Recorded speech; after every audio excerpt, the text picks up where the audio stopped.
11 तारीख को मशाल मोर्चा आयोजित हमने किया है। रिक्शा चालक, टैक्सी चालक, टेम्पो चालक, ट्रक चालक और ख़ास तौर पर नेशनल परमिट बस चालकों के लिए किया है। महाराष्ट्र में पिछले कई दिनों से हम मांग कर रहे हैं कि रिक्शा और टैक्सी चालकों को भाड़ा वाड़ करके मिलना चाहिए, लेकिन कोई इसके ऊपर जवाब नहीं आ रहा है। कुछ दिनों पहले ट्रांसपोर्ट कमिश्नर अविनाश ढाकणे जी ने कहा कि बिल्कुल हम जो हकीम समिति के जो निर्णय हैं, खटाव समिति का जो निर्णय है, उसके हिसाब से, उसकी गाइडलाइंस के हिसाब से सरकार रिक्शा और टैक्सी चालकों को भाड़े वाड़ करके देंगे। कोई आंदोलन करने की ज़रूरत नहीं है, एक 10 दिन का हमको टाइम दो। आज वो बात को भी कम से कम 15 से 20 दिन निकल गए।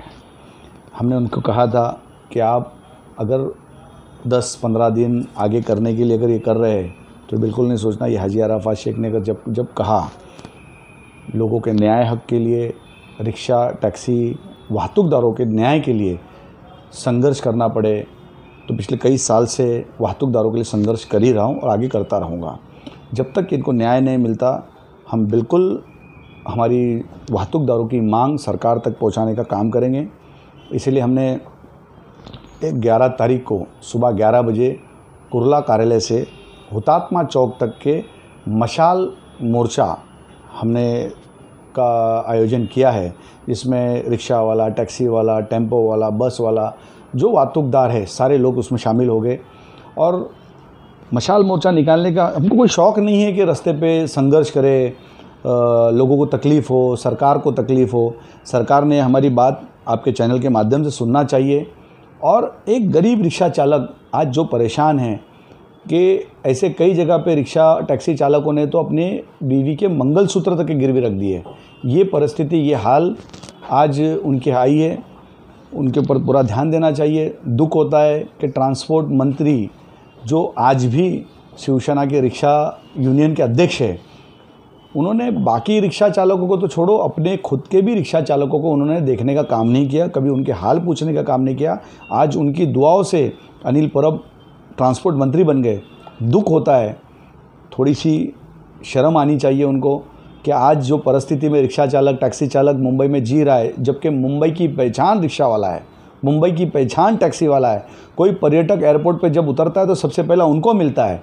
मुंबई की लाइफलाइन रिक्शा टैक्सी है, और उसके बाद कैसा सरकार उनको भूल सकती है। आज ओला और उबेर की वजह से रिक्शा वाले के पास धंधा नहीं है। कोरोना की वजह से तो घर में बैठे ही थे, लेकिन ओला उबेर के वजह से ऐसी हालत आ गई कि हमारा जो बूढ़ा टैक्सी ड्राइवर, बूढ़ा रिक्शा ड्राइवर, आज उन पे ये परिस्थिति आ गई। सुबह 7 बजे वो घर से बाहर निकलता है, 2-2 बजे तक उनको धंधा नहीं मिलता है, दोपहर का खाना वो भूखा रह जाता है। ये हालत है क्योंकि फॉरेन कंपनी आ गई। फॉरेन कंपनी का सभी ने वेलकम कर दिया, ऑनलाइन सेवा शुरू हो गई। एक टाइम था हमारा टैक्सी ड्राइवर जब जाता था सुबह 7 बजे पूजा पाठ करके नमाज़ पढ़ के जब जाता था नाके पे, तुरंत उसको भाड़ा मिल जाता था। वो 1,500 से 2,000 रुपये अपने घर कमा के लेके जाता था। आज वही टैक्सी ड्राइवर मुश्किल से 500 रुपये अपने घर लेके जा रहा है। कैसा गुजारा बसर होगा, कैसा वो गाड़ियों के हफ्ते भरेगा, कैसा अपनी फैमिली को पढ़ाएगा लिखाएगा, कैसा खर्चे, ईद आ रही, दिवाली आ रही है। उन टैक्सी ड्राइवर से पूछो, उस रिक्शा ड्राइवर से पूछो कि उनकी माँ अगर बीमार है तो दवाई का खर्च कहाँ से होगा। तो ये सारी परिस्थिति आज उन पे आई है। तो ये इनका दुखों का इतना बड़ा पहाड़ है, इतना बड़ा अंबार है, सरकार ने उनके ऊपर ध्यान देना चाहिए। नहीं तो जैसे विदर्भ में शेतकरी आत्महत्या कर रहे, वो इस तरीके से रिक्शा टैक्सी ड्राइवर, ट्रांसपोर्टर को आत्महत्या करने की बारी आएगी। मैं सरकार से विनती करता हूँ कि सरकार ने ट्रांसपोर्टर के ऊपर ध्यान देना चाहिए। एक तरफ सरकार कहती है कि हम ट्रांसपोर्टर के साथ खड़े रहेंगे, लेकिन साथ देना तो छोड़ो, हाथ पकड़ने, उंगली पकड़ने के लिए भी सरकार तैयार नहीं है। मैं सरकार से विनती करता हूं कि ओला और उबेर जैसा ऐप शुरू किया जाए, ताकि हमारे काली पीली टैक्सी ड्राइवर, रिक्शा ड्राइवर को ऐप से धंधा मिले, या कोई कंपनी को हायर करे या यूनियन को कहो, ताकि उनको वो ऑनलाइन सुविधा अगर मिले तो उनको भी धंधा मिले। जो ओला और उबेर की वजह से जो कई लोगों के एक्सीडेंट्स हो रहे, कोई उनका आता पता ठिकाना नहीं है, लाइसेंस नहीं है, कई ड्राइवर के पास बैच नहीं है, उनके पास परमिट नहीं है, उनके पास में घर नहीं है, उनके पास में गाड़ियों में सोते, नींद पूरी नहीं होती, उसके वजह से कई एक्सीडेंट्स होते हैं और कई मुंबई कर उस एक्सीडेंट के बलि पड़ रहे हैं। तो हमारी भी सेफ्टी नहीं है, मुंबई करो की भी सेफ्टी नहीं है, पैसेंजर की सेफ्टी नहीं है। कौन है, कहाँ से आया, इसकी अता पता पुलिस के पास नहीं, किसी के पास नहीं। तो ये सरकार ने ये सब चीज़ों के ऊपर ध्यान देना चाहिए। ये हमारी डिमांड है। बस वालों की डिमांड है कि नेशनल परमिट जो गाड़ी है, सब गुजरात हो गया, यूपी हो गया, नागालैंड हो गया, राजस्थान हो गया, मध्य प्रदेश हो गया, ये सारी जगह से जो बस नेशनल परमिट आ रही है, महाराष्ट्र के अंदर उनको रोका जा रहा है 36 बस वालों को। अगर उनके स्टेट ने अगर उनको परमिशन दिया है, उनके स्टेट ने 36 का पासिंग किया है, तो हमारे स्टेट क्यों रोक रहा है उनको? नेशनल परमिट को रोकने की उनको ज़रूरत नहीं है। और रोकते तो रात के 2 बजे, 3 बजे, 4 बजे, 5 बजे पैसेंजर होते, बच्चे होते, बूढ़े होते, रास्ते पे उतार देते। उस पैसेंजर का क्या कसूर है? उन पैसेंजर का क्या लेना देना कि महाराष्ट्र स्टेट क्या कर रही है? ये कहाँ का इंसाफ है? ये कौन से तरीके से आप सरकार चला रहे हैं?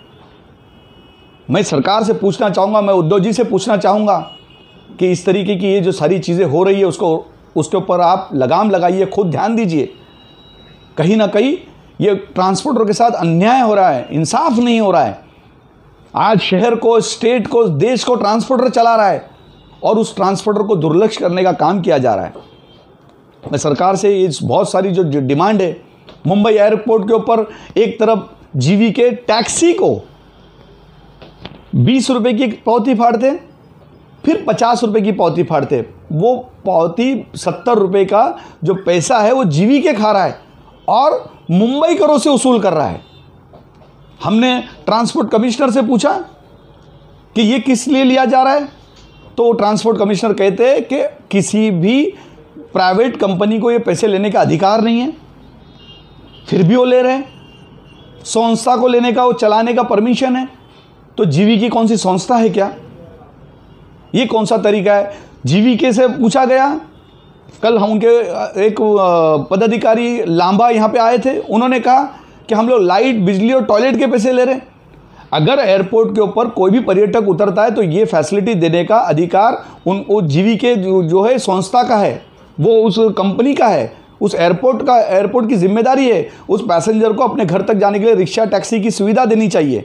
लेकिन उसका भी पैसेंजर से पैसे वसूल किया जा रहा है। तो जीवीके के ऊपर सरकार ने उनके ऊपर कड़ा बंधन लाना चाहिए। तुरंत वो जो पैसे ले रहे हो उसको ख़त्म करना चाहिए, वो पैसे लेना बंद करना चाहिए। और इतने साल जो पैसे लोगों से, जनता से वसूले गए, उसके ऊपर कानूनी कार्रवाई करके उनके ऊपर गुनाह दाखिल होना चाहिए। ये हमारी डिमांड है। इस तरीके की दादागिरी, ये सारी चीज़ें बंद होनी चाहिए। बहुत सारी ऐसी चीज़ें हैं जो मैं बिल्कुल, जो ट्रांसपोर्ट मंत्री और जो ट्रांसपोर्ट के जो अधिकारी आएंगे तो मैं बिल्कुल मेरी डिमांड की बात रखूंगा। अगर 11 तारीख तक के ये सारी डिमांड्स हमारी पूरी नहीं हुई, मशाल मोर्चा कुर्ला से हुतात्मा तक हम निकालने वाले।